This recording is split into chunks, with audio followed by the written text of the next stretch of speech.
Want to know everything that's happened in Universal Studios Orlando this week, from Mardi Gras to ice cream? Well, you're in the right place, for I am Winu, your weekly Universal news and updates. I go over everything that I can find in the Universal Studios Orlando theme parks every week and put them into edits like these. And let's not go ahead and blabber on for an intro and get straight into my first topic.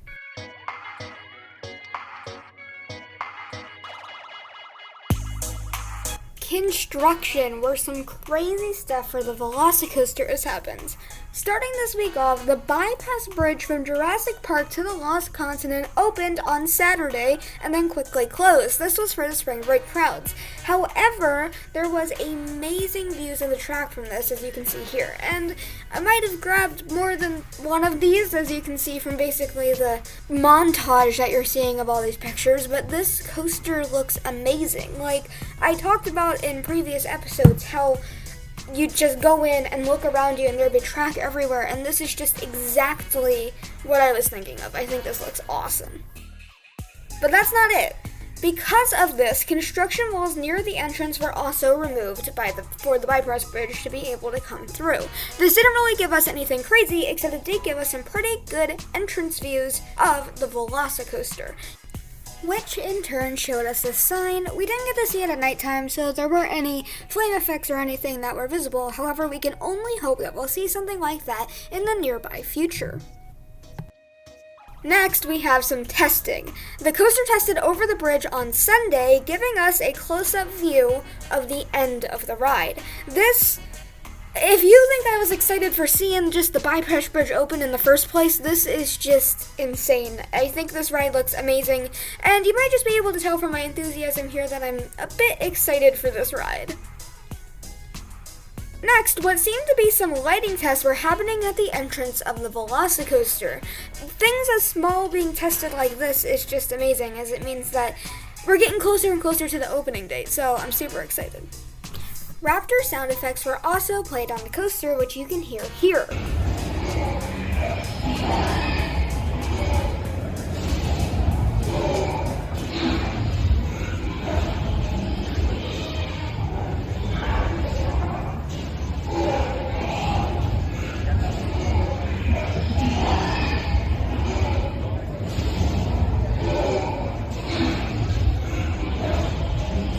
I've talked about these in previous video, but never actually had audio of it, so there you are. Also in news of testing, more testing happened with actual people on. These were cast members and VIPs that were riding it. Also, the VelociCoaster sign that we got 2 weeks ago, I believe, actually lit up now, and it lights up at night. I think that this looks really cool, and I'm happy that they put this sign here, as it makes it all that much more clearer that they are not telling us the specific date this thing is opening, but either way, it's here, so yay! As for Raptors, 2 of the Raptors on podiums at the site of the VelociCoaster were unwrapped. However, these Raptors are not recognizable from the film and are just gray. A few days later, both would be detailed, but still not recognizable. This isn't a huge deal, as you wouldn't expect the ones at the entrance to be recognizable. However, this actually marks that all of the Raptors on the site have been unwrapped. So I believe that this is all that's going to be here. I don't think they're bringing any more on site. However, it's cool to see that they have this many here. In the area, the Discovery Center pillars were painted brown. There isn't really much to say about these, but more that they just got a fresh coat of paint, and they fit in with the ride better now. Also, construction walls went up in a play place in the Discovery Center. This isn't as much a play place as it is an interactive area. However, I don't know if they're just doing maintenance here or if they're replacing it. Hopefully not, because I think this area is kind of cool, but we'll see what happens. The Day at a Park with Barney has had some more demolition, which is that Peekaboo's house now has a black curtain over top of it. We don't really know why this is happening, but obviously something's being dismantled and they just don't want to show it to people. Or, I don't really know. We can't say anything because we can't see it because of the curtain. Also, new designs and lightings were seen in the former Ben and Jerry's, and later in the week, Haagen-Dazs signage was put at the front of the building. This includes a not-so-permanent sign or just stand sign, a sign coming out of the building, and an advertisement in the top window. This proves that Haagen-Dazs is coming in, even though we kind of already know what's happening, because all Ben and Jerry's would switch to Haagen-Dazs, but Haagen-Dazs is now running the store, and we know it for sure. So that was quite the bit of news. However, we can check out even more news in my next topic.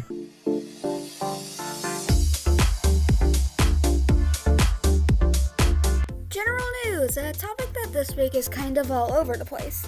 So starting us off, Hollywood Rip Ride Rocket closed for maintenance on Wednesday. It would reopen the next day, however, obviously it was closed on Wednesday. We don't really know why, but it happened.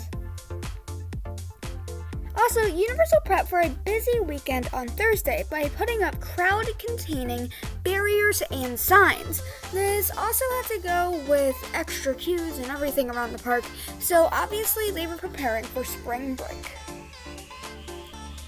The secret entrance that was closed last week was opened on Saturday as a passageway from one park to another. This is normally here, and I'm kind of want to see what ends up happening to this passageway in the future, because I think they're going to use the Blue Man Group for something else. So where are they going to put that passageway? I don't really know, but I guess we'll have to figure out when that happens, because I don't think they're doing anything with that building for a bit. As for the app, it now tells you that if there is virtual lines left for rides or not.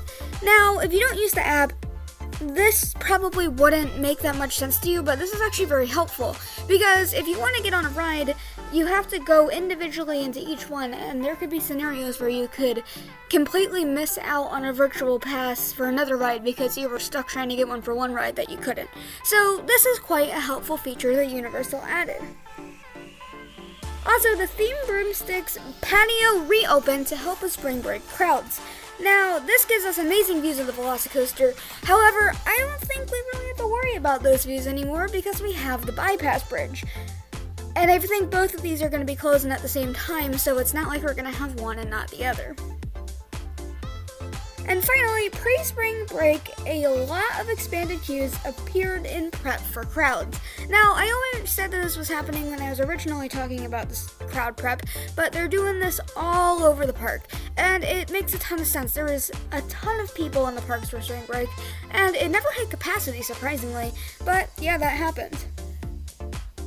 So, there's a ton of people in the parks, which also means there's going to be a lot of hungry people, and we can check out what Universal has to feed them in my next topic.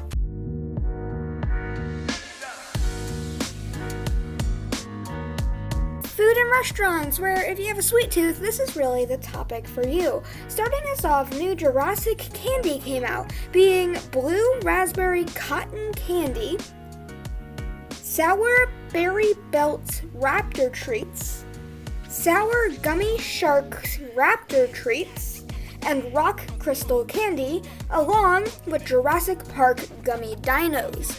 These probably all have to do with the promotion of the VelociCoaster, and it's interesting to see that they just renamed a bunch of traditional snacks, but whatever. Next up, a ton of themed candies were added to Studio Sweets. This is along with cotton candies, all being different flavored based off of different themes. And there's so many of them, I'm not even going to name them all, but they're all here. Finally, the dessert kebab house in the Lost Continent opened up due to crowds picking up. We've seen this happening as a trend for this store nowadays, where whenever the crowds get here, the kebab store opens. Or, well, kebab restaurant. Either way, this is now open in the Lost Continent.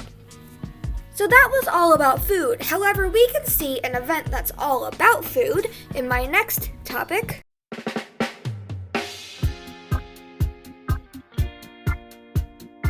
Mardi Gras, where I have one update and one update only, and boy is it a good one. So this week, Mardi Gras was extended until April 11th. The event was originally meant to end on March 28th. I don't know how many more days this is, but I know it's definitely at least 2 weeks more onto the Mardi Gras event. Universal probably realized that people really like this event and that they could profit more from it, and it's just amazing that they held us open longer. Honestly, they should have done something like this for Halloween Horror Nights, but that one's more seasonal, and they understand people not wanting to go because it's, like scary for your kids. But I think this is an amazing idea of Universal's, and I think that many people are going to be very pleased by this update. However, the people who are going to be most pleased by Mardi Gras being opened are the people who go more frequently, and we can take a look at news for them in my next topic.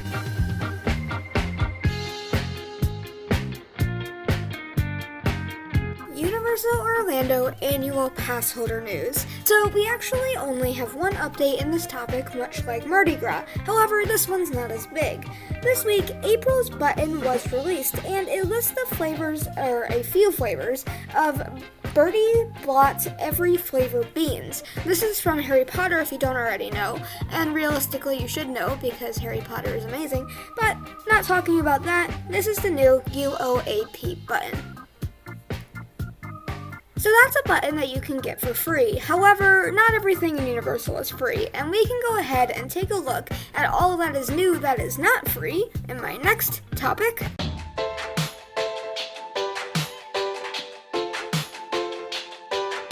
Merchandise, where a lot of stuff has changed in this topic. Starting us off, a VelociCoaster mask was made available in the parks. This is a really cool mask, and it's fun to see that merchandise like this has just come into play, and it shows that Universal is really just selling out their masks for everything they can.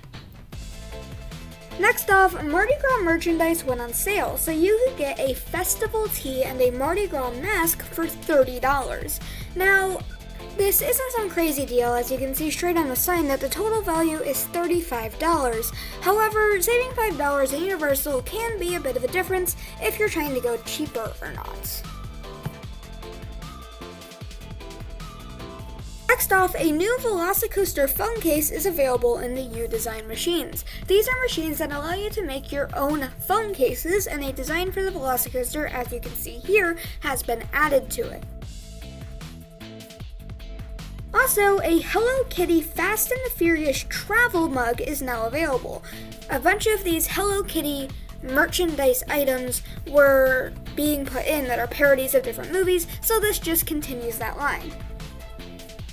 Barney DVDs were in the prop shop. They were marked MOS, which could mean that they were used in the store or marked out of stock, meaning that they don't have any more than them. Either way, we're not really sure what these means, but these are in the prop shop. Also, a new VelociCoaster shirt and mask were added to the online store. Because these are in the parks, you can actually buy these now, unlike the hat, which I'm pretty sure you still cannot buy on the online store because it's not in the parks yet. Continuing on for the online store, a new Back to the Future metal tote was added to the online store, along with a light-up bubble gun and a Clever Girl blue mug. So that's all of the major things I could find in Universal Studios Orlando this week, but I also have the small things, so let's dive into those. This week, a tree in Toon Lagoon was barricaded off. This was along with a tree in Marvel Superhero Island. We don't know why these trees are barricaded off, but they were, and there was 2 of them, which is kind of weird. Also, tables that were near the shark photo op, where the shark currently is not because it is down for maintenance, were moved away, meaning that we could very possibly see Bruce the shark coming back in maybe next episode, maybe the one after that. We don't know yet, but he'll probably be back soon. So that's everything that I could find in Universal Studios Orlando this week. I hope you enjoyed this video, and if you've made it this far, I'm honestly impressed. This video is just hitting 14 minutes long as I'm talking to you, so thanks for being here. I hope that you all had an amazing time watching this, and I quickly wanted to say, because I was thinking about this, I wanted to clarify to everybody that I do not take the pictures that I put in these videos. In my introduction video, I said that I would be taking most of the pictures myself. However, when making my introduction video, I didn't think about the fact that I wouldn't be in the parks for quite a bit. So once I'm actually back in the parks, I will. And yes, I have a reason for not being in the parks right now. However, it is something that I would prefer not to share because it's part of my private life. But seriousness aside, I will probably make a video telling all of the people who I used the pictures of so that I can properly give them credit. And yeah, that's it. So this video is almost going to hit 15 minutes long, so I should probably stop talking by now and say, this is Wunu, signing off.